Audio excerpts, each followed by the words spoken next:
It was a free-for-all. There was no media there. There's no one to look after you. And the Marines took it upon themselves to shoot at, beat, rob, rape, kill whoever they wanted to. And that's being proposed on the news as like a few bad apples. This is a very isolated incident.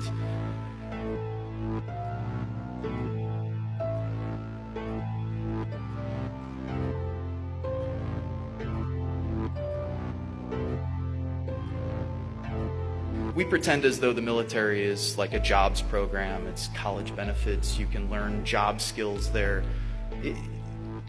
Trying to shift the way people have thought about the military. At essence, what the military is, of course, is an institution for death and destruction. So what you're taking is 17, 18, 19-year-old kids.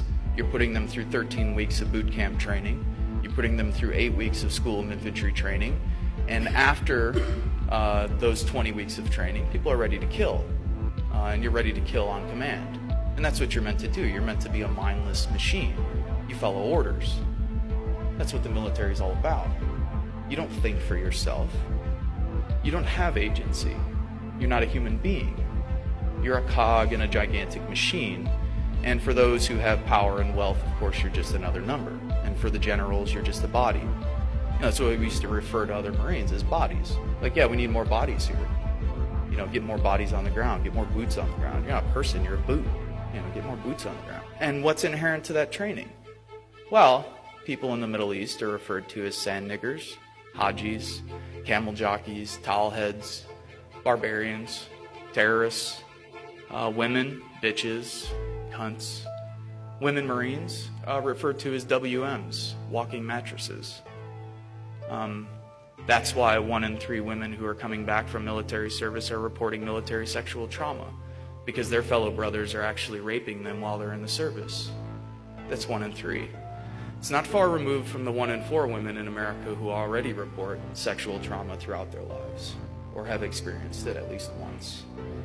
So, again, firmly entrenched in the military culture and in the institution is patriarchy and homophobia. Of course, everyone is referred to as a faggot, queer, pussy, a cunt. Again, reinforcing that you're weak, of course, if you're gay, bisexual, queer, so on and so forth.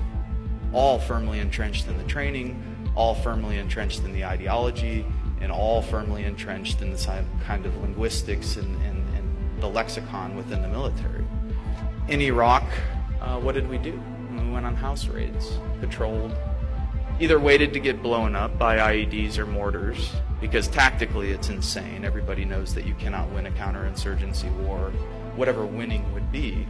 It's never happened. You can talk to the British who've been to Malaysia, you could talk to the French who've been to the Algiers, you could talk to the Americans and Australians and the rest who've been to Vietnam and Korea, and the Soviets in Afghanistan, and the United States in Afghanistan and Iraq, and every single time militarily have had their asses kicked, and rightfully so. But have also caused tremendous amounts of death and destruction. 1 million Iraqis dead. 7 million Iraqis displaced within a country of 25 to 30 million people. An entire generation lost. People forget that when there's a war for 10 years, kids don't go to school. You don't develop. You drop depleted uranium-coated rounds that have a half-life of X amount of billion years, and so now you have birth defects in towns like Ramadi and Fallujah that are 500% what they were 10 years ago. We've absolutely devastated that country, the United States and the West. After 30 years of warfare, supporting both sides in the 8-year war with Iran and Iraq, the Gulf War, the sanctions throughout the 90s that Madeleine Albright and Bill Clinton said were worth it. 500,000 dead, women and children. Madeleine Albright on news, 10 o'clock news. Yeah, it's worth it. Absolutely. What was happening over there? We were killing people. We were killing innocent people. People were being taken captive. If they looked like a quote-unquote insurgent, you did what you wanted to do with them. It was a free-for-all. There was no media there. There's no one to look after you. And the Marines took it upon themselves to shoot at, beat, rob, rape, kill whoever they wanted to. And that's being proposed on the news as like a few bad apples. This is a very isolated incident.